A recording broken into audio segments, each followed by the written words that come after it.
Radio Shawinigan, notre station pour ma région. On vous l'a dit, depuis hier, on a hâte, on parle à un héros ce matin, Amélie. Oui, Jean-Paul Muir, bon matin. Bon matin. Vous allez bien? Oui, ça va bien, merci. Vous dormez bien dans votre nouveau rôle de héros? Ça n'a pas été facile les premières minutes, là, mais disons que là, ça va mieux. Une grosse shot d'adrénaline à vivre, là. Oui, puis surtout que l'avion, ça a quand même été, on est parti de dans ma cour, là, hier seulement, ça fait que, là, vraiment, là, je peux tourner la page un peu là-dessus, là. C'était dans votre cours que vous dites? C'est arrivé au bout de mon lot, ça fait que les enquêteurs, ils ont été 3 jours ici, là, c'est sorti de l'avion de la rivière, là, puis quand on l'a déposé, il était dans le champ ici, là, et puis ils sont partis avec hier, là. D'accord, puis qu'est-ce qui s'est passé, en fait? Vous étiez chez vous, puis vous avez entendu un bruit, qu'est-ce qui vous a... J'ai pas entendu, parce que mes fenêtres étaient fermées, puis j'ai juste vu passer l'avion, la basse altitude, là, juste au-dessus de la maison, et puis je savais que là, il s'en allait dans une catastrophe, là. Puis là, je me suis levé, j'ai regardé aller, puis je pensais qu'elle allait rentrer dans le bois, mais il a bifurqué à la dernière minute pour s'enligner avec la rivière, puis là, il a décroché, puis il est tombé dans l'eau. Puis à ce moment-là, est-ce que le temps a semblé ralentir ou accélérer? Que dans votre tête, comment ça s'est passé? Ça s'est passé vite, ça se passe très vite, là. Je savais que je suis parti à la course tout de suite. J'ai crié à ma mère parce qu'elle reste en haut de moi, il appelle le 911 parce qu'elle l'avait vu elle aussi, là. Il appelle le 911, puis je suis parti à la course vers les lieux. Donc vous vous êtes pas posé de questions vraiment, là? Donc je savais que c'est ce qui se passait, là. Ouais. Et rendu sur place, qu'est-ce que vous avez constaté? Ben, les 3 adultes étaient sortis déjà quand je suis arrivé sur place, là, et puis là, la madame, ils criaient toutes, là, appeler les secours, là, je les ai dit que c'était fait. Puis là, la madame, elle m'a dit que les enfants étaient toujours sous l'eau. Ça fait que là, c'est ça, j'ai parti, j'ai sauté à la clôture, puis j'ai descendu au bord de la rivière, là, puis j'ai traversé. Question un peu difficile. Pourquoi la fillette et pas le garçon? Est-ce que c'est une question de proximité physique à ce moment-là? Ben, d'après moi, oui, là, c'est le premier. Parce que en dessous, là, quand j'ai regardé comme il faut dans l'avion, après, là, il était vraiment en arrière de l'avion, là, c'était vraiment difficile d'accès. Puis en plus, là, la rivière, là, ils voyaient rien, là. La rivière est foncée d'avance, puis en tombant, là, ils ont tout relevé les sédiments, la boue.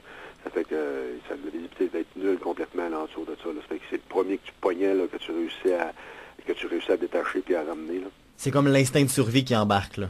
Oui. Puis là, vous avez pris la fillette, vous l'avez sortie. À ce moment-là, est-ce qu'elle était inconsciente, je pense? Oui, elle était toute inconsciente, mais c'est le parent puis le pilote là, qui descendaient, parce que par le temps que moi j'arrive à l'avion, les autres ils continuent à faire les plongées. Ça fait que je sais pas là, si c'est le père aussi, le parent ou le pilote là, qui l'a sorti de l'avion, là. Mais quand j'ai arrivé, là, il avait réussi à la dégager. Là, on l'a sorti de l'eau. J'étais arrivé, on l'a sorti de l'eau, puis là, je l'ai pris, puis je l'ai emmené au flotteur, là, puis j'ai commencé les réanimations, parce qu'elle était complètement partie, là. Elle était blanche, les yeux, là, les pupilles, c'était tout dilaté, là. Il n'y avait aucun signe de vie. Et puis, les manœuvres que vous avez faites, vous avez des connaissances en premiers soins, là, c'est ce que je comprends. Oui, ben moi, je suis retraité de 20 ans d'armée, ça fait que ça, c'est des qualifications qu'on doit avoir à chaque année, là, nos premiers soins. Ça fait que c'est une routine là, qu'on connaissait, mais je vous dirais que dans le feu de l'action, là, ça revient vite, là, mais on y va selon la situation, là. Puis qu'est-ce qui est passé dans votre tête quand la petite fille est revenue? Qu'est-ce que ça a été quoi votre réaction à l'interne, là? C'était incroyable. J'aurais jamais pensé, parce que je vous dirais, là, quand je l'ai eu, là, j'ai dit, oh mon Dieu Seigneur, j'ai dit, elle est partie, là, la petite, là. Mais j'ai dit, rien. J'ai dit, je vais l'essayer pareil, il faut l'essayer pareil. Puis là, le premier souffle d'air qu'elle a pris elle-même, là, c'était, wow.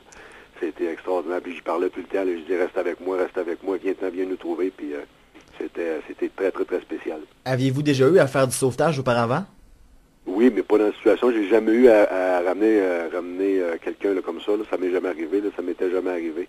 Parce que pratiquer ces réanimations-là dans un cours, c'est quelque chose, mais les faire sur un vrai corps humain, j'imagine que... Ben, ça, c'est ça que je disais, parce que les policiers sont intervenus. Il y en a que je connaissais, là, puis j'ai dit, c'est pas comme pratiquer sur le mannequin. Hein, c'est ça. C'est un peu différent. Surtout que la situation, là, c'était pas une situation qui était confortable non plus. On s'entend que c'est un flotteur d'avion, là, c'est pas ce que c'est qu'il y a de mieux pour prodiguer là, le bouche à bouche, là, puis les réanimations cardiaques, là, c'est vraiment pas évident. Puis est-ce que vous avez des enfants vous-même? Est-ce que ça vous a affecté à ce niveau-là? Ah, absolument. J'ai 3 enfants. Moi, j'ai des jumeaux, puis j'ai un plus vieux de 19 ans. C'est que c'est sûr que toutes les situations, là, même les situations que j'ai eues quand j'étais militaire, là, quand tu as des enfants, tu repenses à ça, là, puis c'est des frissons incroyables. Et là, la jeune fille, finalement, on a eu des bonnes nouvelles, elle est hors de danger. Maintenant que c'est derrière vous, comment on se sent quand on repense à ces événements-là? Ben, c'est bien, on est heureux parce que je vous dirais là, que le plus beau cadeau que je pouvais pas avoir, là, c'est justement là, qu'elle soit saine et sauf et qu'elle soit correcte là, au niveau de son esprit, de son cerveau, parce qu'on sait que quand on manque d'oxygène au cerveau, les risques d'avoir des séquelles. J'ai eu un appel hier de sa mère m'a appelé de la Suisse hier après-midi pour me dire qu'elle lui parlait à chaque jour, là, puis qu'elle devrait sortir là, des jours qui s'en viennent. Là. Ça fait que c'était super. Vous disiez que c'était un beau cadeau qu'elle vous a fait. Je crois que vous lui avez fait un très beau cadeau aussi. On appelle ça la vie, hein?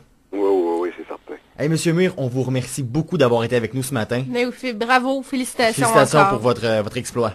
Merci, bonne journée. Bonne journée à vous. Journée.